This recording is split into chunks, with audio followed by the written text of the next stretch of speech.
പ്രജിത, ഈ പഹൽഗാം ആക്രമണം കഴിഞ്ഞിട്ട് അങ്ങോട്ടും ഇങ്ങോട്ടും പാകിസ്ഥാൻ ചൊറിഞ്ഞു, നമ്മൾ തിരിച്ചടിച്ചു. ഈ തിരിച്ചടി പാകിസ്ഥാനിട്ട് നമ്മളൊരു കൊടുത്തിട്ട് ഒരു ദിവസം പോലും നേരെ പോയില്ല, ഒരു 1.5-2 ദിവസം. അതിനിടയ്ക്ക് അമേരിക്ക ഇടപെടുന്നു, യുദ്ധം ഞങ്ങൾ പറഞ്ഞിട്ടാണ് നിർത്തിയെന്ന് പറയുന്നു, പറഞ്ഞത് മൊത്തം വിഴുങ്ങേണ്ടി വന്നു. അതിലെന്തോ അമേരിക്കയുടെ ഭാഗത്ത് നിന്ന് ഒരു കള്ളത്തരം മണക്കുന്നില്ലേ? അതായത് ആ സമയത്ത് മോദിയെ ട്രംപ് പെട്ടെന്ന് വിളിക്കുന്നുണ്ട്. അതെ, ഫോൺ ചെയ്യുന്നുണ്ട്. ട്രംപിനെ ഞാൻ നേരത്തെ പറഞ്ഞല്ലോ, അട്ടയ്ക്ക് കണ്ണ് കണ്ടവനാണ് ട്രംപ് എന്നാണ് എനിക്ക് തോന്നിയിട്ടുള്ള ഒരു കാര്യം. അപ്പോൾ അങ്ങനെ വിളിക്കണം എന്നുണ്ടെങ്കിൽ കുറച്ച് കാര്യങ്ങൾ ഉണ്ടാകണം. അവർക്ക് താല്പര്യമുള്ള അവരുടെ കാര്യങ്ങൾ എന്തെങ്കിലും നടക്കാതെ പോവുകയോ എന്തെങ്കിലും ഒരു കാര്യം ഉണ്ടാകണം. അപ്പോൾ നോക്കി പലരുടെയും ഒക്കെ വിശകലനം നമ്മൾ എടുത്ത് നോക്കുമ്പോൾ മനസ്സിലാവുന്ന ഒരു കാര്യം, 3 കാര്യങ്ങൾ അവിടെ ഉണ്ടായി. ഈ ഒരു പ്രത്യാക്രമണങ്ങൾ നടക്കുമ്പോൾ 3 കാര്യങ്ങൾ സംഭവിച്ചിട്ടുണ്ട്. അതിൽ ഒന്നാമത്തേതെന്ന് പറയുന്നത്, പാകിസ്ഥാന് ഒരു 8 എയർ ഡിഫൻസ് സിസ്റ്റം ഉണ്ട്. അതിൽ ഏതാണ്ട് ഒരു 4 എണ്ണത്തെ കുറിച്ച് നമുക്ക് അറിയുള്ളൂ. ബാക്കി 4 എണ്ണം എവിടെയാണെന്നുള്ളതൊന്നും കൃത്യമായിട്ട് നമുക്ക് അറിയില്ല, നമുക്ക് വിവരം കിട്ടിയിട്ടില്ല. 8 ഡിഫൻസ് സിസ്റ്റം ഉണ്ട് ഉണ്ടെന്നാണ് പറയുന്നത്. ഇത് അതില് 4 എണ്ണത്തിനെ പറ്റിയിട്ട് നമുക്ക് അറിവുള്ളൂ. അപ്പോ ഈ 4 എണ്ണവും ഇന്ത്യ ഒറ്റ ദിവസം കൊണ്ട് തകർത്തു. അറിയാവുന്ന 4 എണ്ണം തകർത്തു. അത് ട്രംപിനേറ്റ വലിയൊരു തിരിച്ചടിയാണ്. കാരണം ഈ ഒരു പ്രശ്നം ഉണ്ടാകുമ്പോൾ ആയുധ കച്ചവട കണ്ണൊക്കെയുള്ള എല്ലാം ബിസിനസ് താല്പര്യമുള്ള അമേരിക്കൻ പ്രസിഡന്റ്, അതിലുപരി ബിസിനസ്സുകാരനായിട്ടുള്ള അമേരിക്കൻ പ്രസിഡന്റ് ആയിട്ടുള്ള ട്രംപ്. അപ്പോൾ ഈ ട്രംപ് ഇവരൊക്കെ വിചാരിച്ചത് എന്താണ്, പാകിസ്ഥാനിൽ നിന്ന് 2 മിസൈൽ അപ്പുറത്തോട്ട് വരുന്നു, 2 എണ്ണം ഇപ്പുറത്തോട്ടും വിടുന്നു, അവിടെ ആകെ 2 സ്ഥലത്തും നാശകോശമാണ്, കുറേ പേര് മരിക്കുന്നു. അപ്പോൾ ലോക സമാധാനത്തിന് വേണ്ടിയിട്ട് അമേരിക്ക ദൂതനെ പോലെ മാലാഖയെ പോലെ ഇടപെടുന്നു എന്നുള്ള രീതിയിലേക്കൊക്കെ വരാനാണ് വിചാരിച്ചത്. പക്ഷെ അവിടെ ഇന്ത്യ കൊടുത്ത ഒരു മറുപടി അത് അമേരിക്കയ്ക്കും ഏറ്റു എന്നുള്ളതാണ്. ഞാൻ ഈ പറഞ്ഞ 4 എണ്ണം, 4 air defence system. 4 air defence സിസ്റ്റത്തിൽ 1 ഇറ്റാലിയനാണ്, 2ാമത്തേത് അമേരിക്കനാണ്, 2 എണ്ണം ചൈനയാണ്. അപ്പോൾ ഡിഫൻസ് സിസ്റ്റം തകരുമ്പോൾ അമേരിക്കയുടെ നെഞ്ച് തകരും സ്വാഭാവികമായിട്ടും. തങ്ങൾ ഉണ്ടാക്കി കൊടുത്ത ഡിഫൻസ് സിസ്റ്റം ഒന്നുമല്ലാതായിപ്പോയി. അതെ, അപ്പൊ നമുക്ക് അറിവുള്ള 4 എണ്ണത്തില് 1 എണ്ണം അമേരിക്കയുടെയാണ്. ബാക്കി 4 എണ്ണത്തിൽ എത്ര എണ്ണം അമേരിക്കയുടേതാണെന്നുള്ളത് നമുക്കറിയില്ല. അത് തകർന്നില്ല, അറിയാൻ കഴിഞ്ഞില്ല. എണ്ണത്തിൽ എത്രയും നമുക്ക് അറിയില്ല. നമുക്ക് അതിനെക്കുറിച്ച് അറിയാൻ കഴിയില്ല. എന്തായാലും ഇവരിതൊക്കെ കിനാര ഹിൽസിലും ചഗായി ഹിൽസിലും റാവൽപിണ്ടിയിലെ മിലിറ്ററി ഓഫീസിലും ഒക്കെ ആയിട്ടാണ് ഈ 4 എയർ ഡിഫൻസ് സിസ്റ്റം വെച്ചിരുന്നത് എന്നുള്ളതാണ് സൂക്ഷിച്ചിരുന്നത്. അല്ല, അവർ സ്ഥാപിച്ചിരുന്നത് നമുക്ക് കിട്ടുന്ന വിവരം. എന്തായാലും ഈ 8 എണ്ണത്തിൽ 4 എണ്ണം ഇന്ത്യ ഡീആക്ടിവേഷൻ ചെയ്തു. അതോടുകൂടി അമേരിക്കയുടെ ഈ ഞങ്ങൾ ഇടപെടുന്നു, ഞങ്ങൾ അതിന് മധ്യസ്ഥനായിട്ട് ഇടപെടുന്നു എന്നുള്ള പദ്ധതിയൊക്കെ പാളി. അതിൻ്റെ ഒരു ചുരുക്കമായിരിക്കാം ഞങ്ങൾ ഇടപെട്ടിട്ടാണ് ഈ വിഷയങ്ങളൊക്കെ, അതായത് വെടിനിർത്തലും സംഭവങ്ങളൊക്കെ വന്നത് എന്നുള്ള ട്രംപിന്റെ പ്രസ്താവന വന്നതെന്നാണ് എനിക്ക് തോന്നിയത്. പിന്നീട് ട്രംപ് അത് മാറ്റി പറയുകയും ചെയ്തല്ലോ. മറ്റൊരു കാര്യം കൂടി അവിടെ സംഭവിച്ചിട്ടുണ്ട്. അത് അതിലും വലിയൊരു വേറൊരു കാര്യമാണ്, മറ്റൊരു വലിയ കാര്യമാണ്. കാരണം അത് ഇന്ത്യയുടെ പ്രതിരോധ ശേഷി എത്രത്തോളം ഉണ്ട്, ഇന്ത്യയോട് ഇടിച്ചു നിൽക്കാൻ വന്നാൽ എന്ത് സംഭവിക്കുമെന്ന് ലോകത്തിനുള്ള മറ്റൊരു കാര്യമാണ്. പക്ഷെ അത് മറ്റാർക്കെങ്കിലുമൊക്കെ വന്നോ എന്ന് എനിക്ക് അറിയില്ല. വിവരം നമുക്ക് കിട്ടിയതനുസരിച്ച് അവരുടെ കഹൂട്ട ന്യൂക്ലിയർ പ്ലാന്റ് ഉണ്ട്, ന്യൂക്ലിയർ പ്ലാന്റ് ആണ്. അത് തട്ടി, അതങ്ങ് ഇല്ലാതെയാക്കി എന്ന് പറഞ്ഞാൽ തകർത്തില്ല. തകർത്തിട്ടുണ്ടെങ്കിൽ ആണവ വികിരണമൊക്കെ ഉണ്ടാവാനുള്ള സാധ്യതകളുണ്ട്. ന്യൂക്ലിയർ പ്ലാന്റ് ആണ്, അപ്പൊ ആണവ വികിരണമൊക്കെ വരും.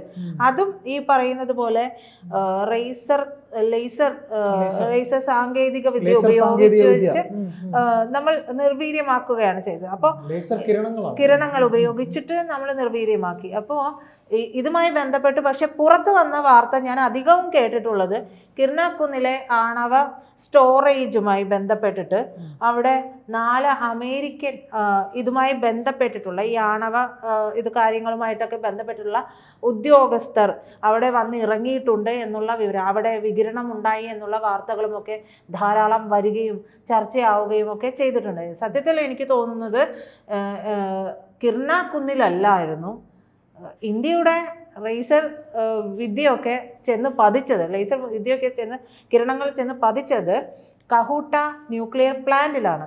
ഈ സ്റ്റോറേജിനേക്കാൾ വലിയ ദുരന്തമായിരിക്കും ന്യൂക്ലിയർ പ്ലാന്റിൽ സംഭവിച്ചിട്ടുണ്ടെങ്കിൽ ഉണ്ടാവുക എന്നാണ് വിദഗ്ധരൊക്കെ പറയുന്നത്.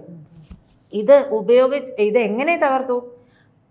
നമ്മൾ പറഞ്ഞു നമുക്ക് ഉള്ള കാളി പോലുള്ള പല സംവിധാനങ്ങൾ, അത്തരത്തിൽ ദുർഗ എന്ന് പേരിട്ടിട്ടുള്ള സീക്രട്ട് വെപ്പണുണ്ട് ഇന്ത്യക്ക്, ദുർഗ എന്ന് പേരിട്ടിട്ടുള്ള. അപ്പോൾ അത് 100 കിലോവാട്ട്സ് ലേസർ പ്രവഹിക്കുന്ന ഒരു വെപ്പണാണ്, ലേസർ സാങ്കേതിക വിദ്യ ആണത്. അപ്പോൾ ഇത് എപ്പോഴാണ് സംഭവിച്ചതെന്ന് വെച്ചിട്ടുണ്ടെങ്കിൽ ആ സമയത്ത് ഒരു 30 മിനിറ്റോളം നീണ്ടു നിന്ന ഇന്ത്യയുടെ തിരിച്ചടി പാകിസ്ഥാനിലേക്ക് നടന്നിട്ടുണ്ടായിരുന്നു. എല്ലാവരും വളരെ ടിവിയിലൊക്കെ വളരെ സാഹൂതം വീക്ഷിച്ച കേൾക്കുകയും ഒക്കെ ചെയ്ത സംഭവമാണ്. 30 മിനിറ്റ് നീണ്ടു നിന്നിരുന്നു അടിയായിരുന്നു. അതെന്താണെന്ന് വെച്ചിട്ടുണ്ടെങ്കിൽ അവരുടെ ഡ്രോണും സാധാ മിസൈൽസും അങ്ങനെയല്ല, അവർ വിട്ടത് ഡൽഹി കേന്ദ്രമാക്കിക്കൊണ്ട് 2 ICBM, അതായത് ഇന്റർ കോണ്ടിനെന്റൽ ബലിസ്റ്റിക് മിസൈൽ ആണ്, അതാണ് അവർ വിട്ടത്. അപ്പോൾ അത് നമ്മുടെ ഡിഫൻസ് സിസ്റ്റം വെച്ചിട്ട് അത് ഹരിയാനയിൽ വെച്ചിട്ട് നമ്മളത് നാശകോശമാക്കി തകർത്ത് കളഞ്ഞു. ഡൽഹി കണക്കാക്കിയേ വിട്ടത്. അതെ, ആ സമയത്താണ്, അപ്പോഴാണ് സഡൻ ആക്ഷൻ ഇന്ത്യയിൽ നിന്ന് വരുന്നത്. നേരെ നമ്മൾ ഈ ദുർഗ എന്ന് പറയുന്ന നമ്മുടെ സീക്രട്ട് വെപ്പൺ ഉപയോഗിച്ചിട്ട് അവരുടെ കഹൂട്ട ന്യൂക്ലിയർ പ്ലാന്റിനെ നിർവീര്യമാക്കി കളഞ്ഞു. അപ്പോഴും നമ്മൾ തകർത്ത് കഴിഞ്ഞാൽ അത് എല്ലാവരെയും ബാധിക്കുന്നതാണല്ലോ. മൊത്തത്തിൽ ആണവ വികിരണമൊക്കെ വന്ന് ഒരുപാട് വിഷയങ്ങൾ ഉണ്ടാകുന്നത്. അതുകൊണ്ട് ഇന്ത്യ അപ്പോഴും നിർവീര്യമാക്കുന്ന ഒരു രീതിയിലേക്കാണ് പോയതെന്നാണ് ഞാൻ മനസ്സിലാക്കിയത്.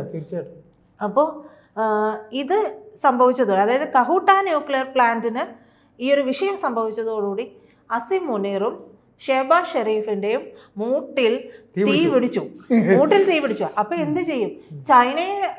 ചൈനയെ വിളിക്കാൻ പറ്റില്ല. ചൈനയെ വിളിച്ചിട്ടുണ്ടെങ്കിൽ ചൈന സ്വാഭാവികമായി പറയും ഞങ്ങൾക്ക് ഫ്രണ്ടിൽ വരാൻ താല്പര്യമില്ല, കാരണം ചൈന ഞങ്ങൾ നിങ്ങൾക്ക് വേണ്ട ഉടായ്പൊക്കെ ചെയ്തു തന്നിട്ടുണ്ട്, പക്ഷെ ഞങ്ങൾ ഫ്രണ്ടിൽ വരില്ല, കാരണം പ്രത്യക്ഷത്തിൽ ഞങ്ങളുടെ പേര് വരാൻ ഞങ്ങൾക്ക് താല്പര്യമില്ല. അപ്പൊ നേരെ വിളിച്ചത് ട്രംപാച്ചായനെയാണ്. അതോടുകൂടി അവിടേക്ക് ഇവരൊക്കെ വന്ന് ഇറങ്ങിയിട്ടുണ്ട് എന്നുള്ളതാണ് നമ്മൾ മനസ്സിലാക്കുന്നത്. ഈ ന്യൂക്ലിയർ റിയാക്ടറിൽ ഈ ഒരു തിരിച്ചടി ഉണ്ടായപ്പോൾ ഇതെങ്ങനെ ഫിക്സ് ചെയ്യണം? ഇത് തിരിച്ച് ഫിക്സ് ചെയ്യണമല്ലോ, അല്ലെങ്കിൽ വിഷയമല്ലേ. അപ്പോൾ ഈ ന്യൂക്ലിയർ റിയാക്ടർ ഫിക്സ് ചെയ്യാൻ വേണ്ടി ചൈനയെ വിളിച്ചു. പക്ഷെ ചൈന പറഞ്ഞു, കൈമലർത്തി, ഈ രക്തത്തിൽ എനിക്ക് പങ്കില്ല എന്ന് പറഞ്ഞു. അപ്പോൾ പിന്നീട് നേരെ ഈ പറഞ്ഞതുപോലെ ട്രംപിനെ വിളിക്കുന്നുണ്ട്. അപ്പോൾ ഇത് സാധാരണയായിട്ട് ഇത്തരം കാര്യങ്ങളിലല്ലേ, ഈ ആണവ പ്ലാന്റ് അങ്ങനത്തെ വിഷയങ്ങളിലെല്ലാം കൂടുതൽ പങ്കാളിത്തം കാര്യങ്ങൾ ചെയ്യുന്നതൊക്കെ അമേരിക്കയാണ്. അപ്പോൾ ചഗായി കിനാര ഹിൽസിലൊക്കെയും അതിൻ്റെ ഔട്ടർ സർക്കിളിൽ മാത്രം, പുറം കാര്യങ്ങൾക്ക് മാത്രമാണ് പാക് ആളുകൾ ഉള്ളത്, പാക് ഭടന്മാരല്ല, അതുമായി ബന്ധപ്പെട്ടവരൊക്കെ ഉള്ളത്. ഉള്ളിൽ ഇന്നർ സെക്ടറിൽ മുഴുവനും US-മായി ബന്ധപ്പെട്ടിട്ടുള്ള, അതായത് അമേരിക്കൻസ് തന്നെയാണ് അവിടെ ഉണ്ടാകാറുള്ളത്. ആ തിരിച്ചടിയും ഈ പറയുന്നത് പോലെ അമേരിക്കയ്ക്ക് കൊണ്ടു. ഇനി പറയുന്നത് മൂന്നാമത്തെ ഒരു തിരിച്ചടിയാണ്. അതായത് നമ്മുടെ കയ്യിൽ ഈ ആകാശ് മിസൈൽ എത്രത്തോളം ശക്തമാണ് എന്നുള്ള ഒരു അറിവില്ലായ്മ അത് പാകിസ്ഥാനും ഉണ്ടായിരുന്നു, അമേരിക്കയ്ക്കും ഉണ്ടായിരുന്നു. അതെ, ഇവന്മാരും ആകാശം പോലെ സംഭവമൊക്കെ ഉണ്ടാക്കിയിട്ടുണ്ടല്ലോ എന്ന് വിചാരിച്ചു. അപ്പൊ ഇതെല്ലാം ചൈനയ്ക്ക് സമാനമാണ്, ചൈനയുടെ വെപ്പൺസിന് സമാനമാണ് എന്നുള്ള രീതിയിലാണ്. പക്ഷെ അങ്ങ് വെച്ച് അടിച്ചു കൊടുത്തു കഴിഞ്ഞപ്പോഴേക്കും കിളി പോയി എന്ന് പറയില്ലേ, കിളി പോയി എന്ന് പറയില്ലേ, അതുപോലെയാണ്. അതോടുകൂടി ട്രംപിന് അതൊരു വലിയ തിരിച്ചടിയാണ്. കാരണം സൗഹൃദ രാജ്യത്തിൽ ഇത്രയും വലിയൊരു വെപ്പൺ ഇത്രയും മറ്റ് ഇതിനെയൊക്കെ വ്യോമ പ്രതിരോധങ്ങൾ വ്യോമപരമായിട്ടുള്ള ആയുധങ്ങളെയൊക്കെ, അതായത് മിസൈൽസിനെയും കാര്യങ്ങളെയും ഒക്കെ ഇല്ലാതെയാക്കുന്ന, അവരുടെ നാട് തന്നെ കുട്ടിച്ചോറാക്കാൻ പറ്റുന്ന ഇത്തരത്തിലൊരു വെപ്പൺ ഉണ്ട് എന്നുള്ളത് അറിയാതെ പോയി. അല്ല, ഇത്രയും വലിയ സാധനങ്ങൾ ഇവരിൽ ഉണ്ടായിരുന്നു എന്നൊരു സംശയം ട്രംപിന് ഉണ്ടായിക്കാണ്. അതിശയം തോന്നിക്കണം. അത് അതിശയമാണ്. എന്തുകൊണ്ട് ഈ വിവരം വൈറ്റ് ഹൗസിൽ എത്തിയില്ല? അതാണ് ഇന്ത്യയുടെ കഴിവ്. എല്ലാ നാട്ടിലെയും എല്ലാ കാര്യങ്ങളും സീക്രസിയും അവിടെ വൈറ്റ് ഹൗസിൽ എത്തണം എന്നുള്ളതാണ് അമേരിക്കയുടെ നയം. അത് എല്ലാ കാലത്തെയും അമേരിക്കയുടെ നയം തന്നെയാണ്. അപ്പൊ അത് ഉണ്ടായിട്ടില്ല. അപ്പൊ അവര് വിചാരിച്ചത് ഇത്രയേ ഉള്ളൂ, ചൈനീസ് മിസൈൽ. ചൈനീസ് മിസൈലൊക്കെ എന്തോരം പോകും, അപ്പ അത് അത്രയൊക്കെ തന്നെ ഉണ്ടാവുള്ളൂ എന്നാണ് വിചാരിച്ചത്. അതെ. അപ്പോൾ ഈ ആകാശ് മിസൈൽ ഉണ്ട് എന്നുള്ളത് CIA തലവനെയും ട്രംപിനെയൊക്കെ അറിയിച്ചിട്ടുള്ളതാണ്. പക്ഷെ അതിൽ ഉപയോഗിച്ചിരിക്കുന്ന സെമി കണ്ടക്ടർ ലെവൽ ഏതാണ്, ചിപ്സൊക്കെ എങ്ങനെയാണ്, അത് ഉണ്ടോ, സെമി കണ്ടക്ടർ ചിപ്സ് വെച്ചിട്ടുണ്ടോ, അല്ലെങ്കിൽ അത് ഏത് തരത്തിലുള്ളതാണ് വെച്ചിരിക്കുന്നത്, അങ്ങനെയുള്ള കുറേ കാര്യങ്ങളുണ്ട്. അപ്പോൾ ഇതെങ്ങനെ ഇത്രത്തോളം ഇഫക്റ്റീവായിട്ട് സംഭവിച്ചു, ഉണ്ടാക്കിയെടുക്കാൻ സാധിച്ചു, ഇതൊക്കെ വൈറ്റ് ഹൗസിൽ എത്തിയില്ല. ഇതോടുകൂടി ട്രംപിന് കോപം അണപൊട്ടുന്നു. അപ്പോൾ എന്തായാലും ട്രംപ് ഇപ്പോൾ ഈ പറയുന്നത് പോലെ ഈ കാര്യങ്ങളുമായി ബന്ധപ്പെട്ട് എങ്ങനെ വിവരങ്ങൾ ഇൻഹൗസ് അവരുടെ വൈറ്റ് ഹൗസിൽ എത്തിയില്ല എന്നുള്ളതിനെ കുറിച്ചുള്ള അന്വേഷണത്തിന് ഉത്തരവിട്ടിരിക്കുകയാണ് എന്നുള്ളതാണ് വാർത്തകൾ വരുന്നത്. അപ്പോൾ ഈ 3 കാര്യങ്ങളും അവിടെ സംഭവിച്ചു. ഈ 3 കാര്യങ്ങളും സംഭവിച്ചതോടുകൂടിയാണ് ട്രംപിന് അവിടെ ഇരിക്കപ്പുറതി ഇല്ലാതെയായതും ട്രംപ് പാകിസ്ഥാന് വേണ്ടിയിട്ട് വിളിക്കുന്നത്. കാരണം അവിടെ ഇനി എന്തെങ്കിലും സംഭവിച്ചിട്ടുണ്ടെങ്കിൽ വിചാരിച്ചെടുത്തൊന്നും കാര്യങ്ങൾ എത്തില്ല എന്നുള്ളത് ട്രംപിന് കൈവിട്ടു പോകുന്നു എന്നുള്ളത് മനസ്സിലായി. അവിടെയാണ് ട്രംപ് വിചാരിച്ച ഒരു ഇന്ത്യ അല്ല ഉള്ളത്. എൻ്റെ ബെസ്റ്റ് ഫ്രണ്ട് എന്ന് പറയുന്നത്, ദോസ്ത് എന്ന് പറയുന്നത് ഇത്രയും വിപുലമായ ഒരു ആയുധശേഷിയുള്ള ഒരു നാടിൻ്റെ തലവനാണ് എന്നുള്ള കാര്യങ്ങളുമൊക്കെ ട്രംപ് മനസ്സിലാക്കി. അപ്പോൾ ട്രംപിന് അവിടെ ഇടപെടാതിരിക്കാൻ പറ്റില്ല.